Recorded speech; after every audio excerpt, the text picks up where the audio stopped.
Here's a few just about thoughts in general. How do I truly accept my anxiety, the sensations, the thoughts? They literally impact my life and bring it to its knees. The emotions and physical sensations are so awful. I don't know how one accepts that willingly. The next one, how to overcome feelings of frustration and guilt from intrusive thoughts. Next one, I'm having trouble using whatever to answer my what ifs. For example, what if my dog gets loose and runs into the street? She'll get hit by a car and die. I can't say whatever to that. So those are just base, and then we'll go into the what ifs, which are honestly just more thoughts, but let's hit thoughts first and then we'll do more thoughts. Well, the reason thoughts trouble people so much is because they take them seriously. Like, long story short, right? I know this sounds so trivial, but it's true. We have thousands of thoughts every day, and some of them we do take seriously and some we don't. And the one we don't take seriously, we're not afraid of them. We just brush them off. But when we are sensitized, it's almost like we can hear ourselves think. We hear all the garbage that goes through our head. Everything becomes so magnified, like your thoughts are on speaker, and you hear everything. And this is when we become scared, like, what? I'm thinking this? This goes through my mind? What is wrong with me, right? This is the problem. But the truth is, we all have these thoughts all the time. We're just not so aware of them. And same as we just mentioned before, what do people then do? They start to fight the thoughts. They try to control them. They try to change them, or just, to control them in some form. And of course, this does not work. The only thing we can really do with our thoughts is diffuse from them, meaning to create some distance. This is the first important step, to create some distance. Because when thoughts are here, you can't see anything else. You only see through the thought. And when you look through the thought, everything feels horrible. And diffusion, really, why we diffuse is to create a little bit of distance, because when I'm here and the thought is here, now I can do this. Oh, okay. Yeah, interesting. Or whatever. Nice idea, anxiety. Oh, that's funny, right? Oh, that is boring. We already had that yesterday, anxiety. Do you have anything else to scare me with? But you see, now I'm here and the thoughts are here, as opposed to this. This is what's so hard. And diffusion teaches us, or enables us to get some distance.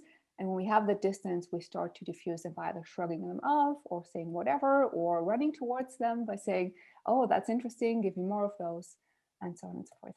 Right? Yeah, thoughts are not dangerous.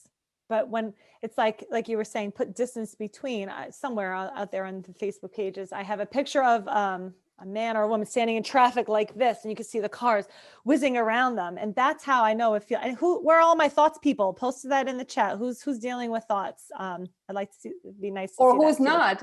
Or who's not, right? It's like, I don't care about my thoughts. I don't care about my heart. So it's like, it feels right, like you're stuck in that, oh my gosh, it's incessant, it doesn't stop, oh my God. So there's a difference between this person standing in traffic with all the cars whizzing around them, and then I post a picture of somebody sitting watching a parade go by and just watching the same cars, but just watching them. So I have a picture of parade, and then I have a picture of like NASCAR, right? Where, yes, the parade, the cars are going by slowly. And then in NASCAR, right, in a car race, the cars are whizzing by. It's like, they're racing. I can't stop them all day long. They're incessant. They're literally taking over my life. No, the way you treat it is where your attention and focus goes. So you are treating them as important. They become important. Well, they seem to become important, right?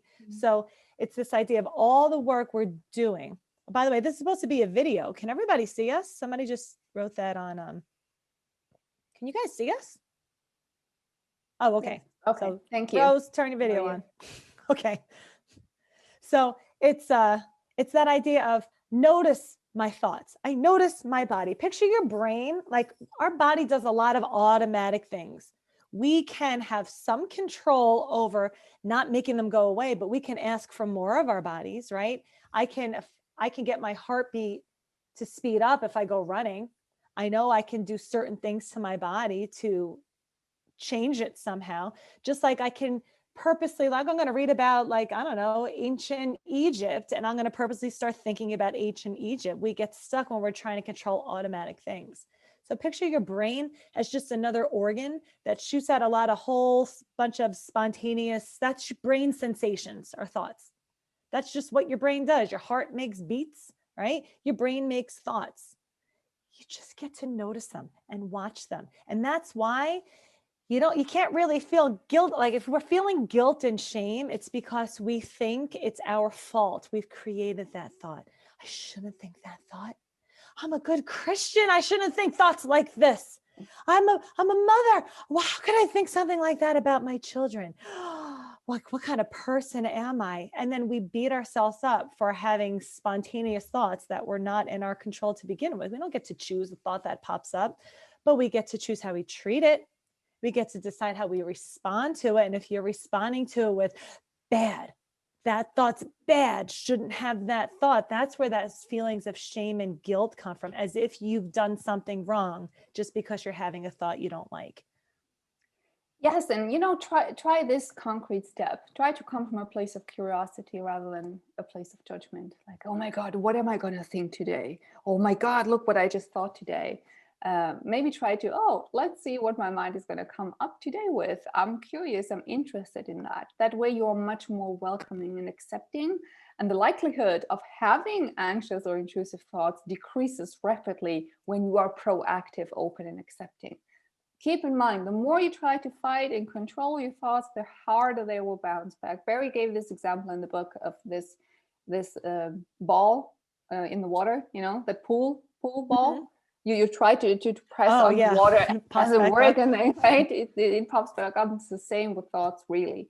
So thoughts are usually in a natural flow. When we're not sensitized, we don't pay too much attention to them. But as soon as we're sensitized, sensitization is like an allergy. It needs just a little bit of something to trigger an onset of high anxiety or a panic attack. So when you feel sensitized, be kind to yourself and expect to have anxious thoughts and intrusive thoughts, so they'll catch you by surprise. And when they're there, try to be curious instead of being judgmental. Right. And I see this popping up in the chat, like, yeah, but I get it. Like, I get the concept, makes sense, but it's so hard. It's so hard when you're in the middle of it. Oh, when that panic comes, but I get it. But exactly that's the reason why. Go out like the hunter, right? If you want to learn Spanish and you only speak English, you have to go out purposely knowing I'm going to speak Spanish today, and I'm probably going to mess it up a little bit, but I have to practice just the act of speaking it. We are really teaching you a new language here. And it's not, I spoke English. Oh, it's so hard because they just started speaking to me and I couldn't think. Try. Just do it anyway and go like the hunter, expecting. We're trying to, again, not feel, so far so good. Those bad thoughts aren't there. Well, those sensations aren't there. That's not dare. Dare is how you treat your thoughts, how you treat those feelings, how you treat those sensations, right? When you have an urge, right? So that just popped up, and that was one of the other things too. Fear comes with this feeling of urgency. That's how it's supposed to feel. Fear feels scary. It also comes with this feeling of dread and doom, like something's just about to happen, and a sense of urgency. Because do something, right? Do something right now. Do it right now. Yeah. So and you have with that energy, and you feel like I need to. And this is exactly the point where you need to do nothing and say, you know what? I'm having these stress hormones. I feel the urge to scratch this itch so badly, but this is what's going to keep me stuck in this. So now I'm learning this new language. Now I'm saying, no, I'm going to relax my body and be comfortable with being uncomfortable in that moment. And I totally interrupted you, Michelle. I'm so sorry. No. I think I was done.